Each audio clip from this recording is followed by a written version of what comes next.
Ito po ay isang napakahalagang prinsipyo pagdating po sa serbisyo publiko.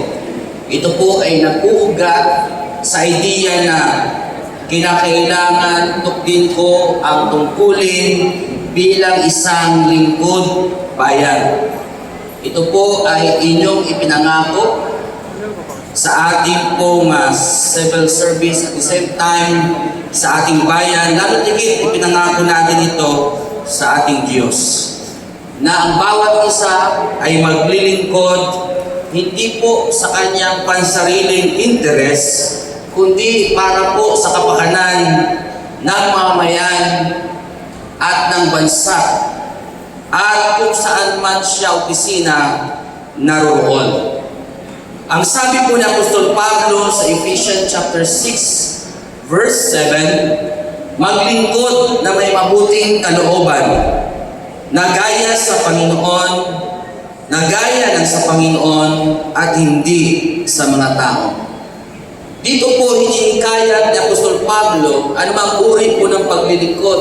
Ito man ay paglilingkod sa simbahan, paglilingkod sa pamilya, at paglilingkod sa pamahalaan. Ang sabi ni Apostol Pablo, maglingkod tayo na mayroong mabuting kalooban, na naglilingkod tayo gaya ng sa Panginoon, hindi sa mga tao. Yes, tayo po ay naglilingkod sa tao. Araw-araw, marami tayong pinaglilingkuran. Pero sabi ni Apostol Pablo, bawat tao lalapit sa iyo para humingi ng paglilingkod, ito po ay ginagawa mo na paglilingkod gaya ng paglilingkod sa Panginoon. Hindi natin nakikita ang Diyos, ngunit sa iyong paglilingkod sa kapwa at mamayan ay doon mo pinapakita na ikaw ay empleyadong mayroong Diyos. Ang kahulugan ng katapatan ay pagiging totoo, tapat, at walang daya sa lahat ng kanyang ginagawa. Sa bayan, ang lahat ng aksyon ay nakatuon sa kapakanan sa bayanan, hindi sa sariling pakinabangan. Tingnan mo muna yung katabi mo, lalo tigit ka-office mate mo. Kamusta ang paglilingkod natin sa ating opisina?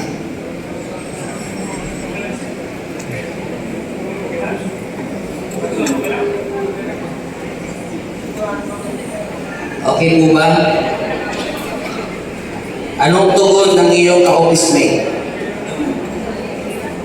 Isang simpleng ngiti na ibig sabihin tapat na naglilingkod. Hindi mo tsarin. Ang konteksto po ng serbisyo publiko ay nakasaad po sa ating pong 1987 Philippine Constitution na mayroong nakasaad na public office is a public trust.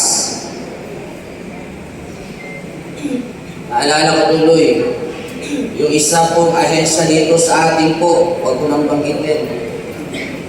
Nagserbisyo sila pero sinungitan yung pasyente o yung mag-aalaga sa pasyente. Hindi ko na alam kung ano nangyari. Inimbestigahan po ng ating pong panlalawigan. So yun, tama po yun. Dapat makuha yung atensyon ng ating pamahalaan sa bawat empleyado na naglilingkod na masungit. At walang iniintindi kundi ang sariling interes. Narito tayo para maglingkod sa ating pamayanan, hindi para sa sarili mo lamang. Ibig sabihin, ang posisyon sa pamahalaan ay hindi po pribilehiyo, kundi ito ay mayroong pananagutan. So kung bakit tayo dito? Kasi ikaw ay nag-aral, pumasa, nag-apply, at ikaw yung naging karapat-dapat mapili para sa iyong paglilingkod dito po sa ating bayan ng Boston. Subalit, may kasama po itong pananagutan. Dahil lahat po ng paglilingkod natin ay nakasaad po sa batas. Ayon po doon sa Republic Act 7160. Ito po ay ang Local Government Code na kung saan dito natin makikita o mababasa ang lahat ng panuntunan kung anong dapat maglingkod mula sa ating municipal mayor down to barangay level. Kasama po ang mga office. Gabay po tayo ng ating batas kung anong uri ng paglilingkod na dapat at dapat nararapat para po sa ating mamayan. Kaya, pwede po natin i-review yung RA 7160 para patuloy tayong palalahanan sa ating pong responsibilidad bilang mga empleyado o lingkod bayan ng ating pong bayan.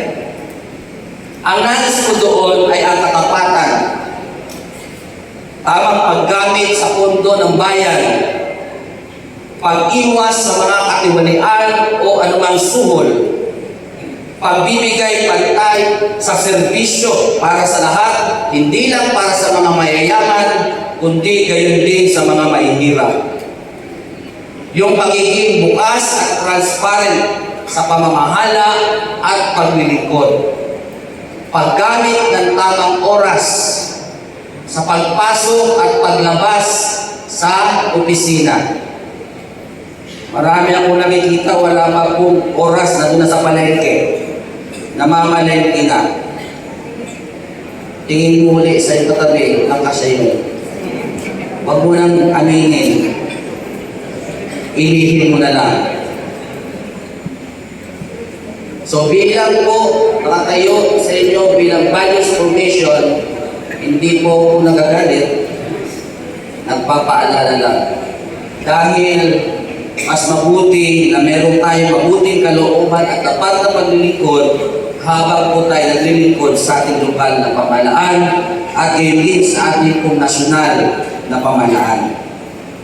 Ang mapagkakatiwalaan, sabi po doon sa Matthew, sa Lucas rather, chapter 16 verse 10, ang mapagkakatiwalaan sa maliit na bagay ay mapagkakatiwalaan din sa malaking bagay.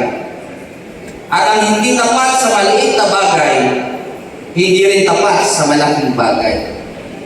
Ako po naniniwala, lalo tigit ang mga simpleng empleyado dito sa ating lokal na pamahalaan, may pangarap din po ma-promote. Tama po ba? Walang umaamin ha. Pero tama po yun. Pero kung ikaw ay maglilingkod na mayroong katapatan even sa maliit na bagay, God will promote you in His time. Sa tamang panahon, makikita ng Diyos ang iyong paglilingkod na tapat kahit maliit lamang itong ginagawa mo. Basta't maging ready ka lang sa malaking obligasyon kapag ikaw ay napromote. Mga ilang praktikal na halimbawa, hindi ko na po sasabihin lahat ng opisina, may ilan lamang. Halimbawa, sa ating pong elected officials, from mayor down to barangay, even though wala rito ang mga barangay officials. Inaasahan po ang ating tapat na paglilingkod sa ating bayan, tapat doon sa ating pinangako na paglilingkod sa ating mamayan. Nawa po, paalala lang, wag kayong tatanggap ng suhol o anumang mga bagay para sa inyong kapakanan. Bagkus, ipagtanggol po ninyo ang ating bayan. Ipagtanggol po ninyo ang ating mamayan at patuloy ipagkatiwala o ipakita ninyo sa ating mamayan that you are to serve the local Brooks Point.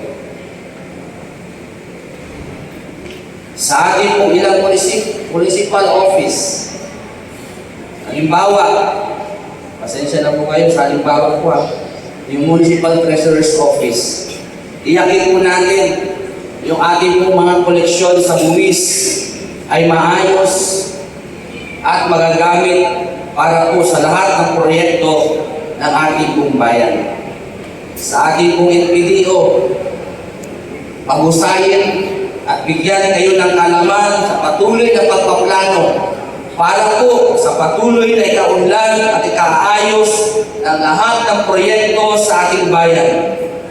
Sa lahat po ng mga health workers, kung meron man dito, kahit kulang ang pasilidad, kulang sa gamot at iba pa, mas pipiliin nyo ang paglingkuran ang may mga sakit at nangangailangan po ng care ng health o health care. Sa ating pong environment, tiyakin po ninyo na ang ating pong yaman na pinagkaloob ng Diyos ay inyo pong maproteksyonan at hindi po ito mapinsala ng mga tao na mga mayroong sariling interest lamang. Sa lahat ng mga opisina dito po sa ating pong munisipyo, hindi ko na po ninyo isa-isa, pero alam po ninyo kung ano yung dapat ninyong gawin bilang tungkulin ninyo sa inyong mga opisina. Ang katapatan sa inyong paglilingkod ay laging inaasahan. Sa pagtatapos, ang sabi mo sa 1 Samuel 26 verse 23, gagantimpalaan ng Panginoon ang bawat isa sa ayon sa kanyang katapatan.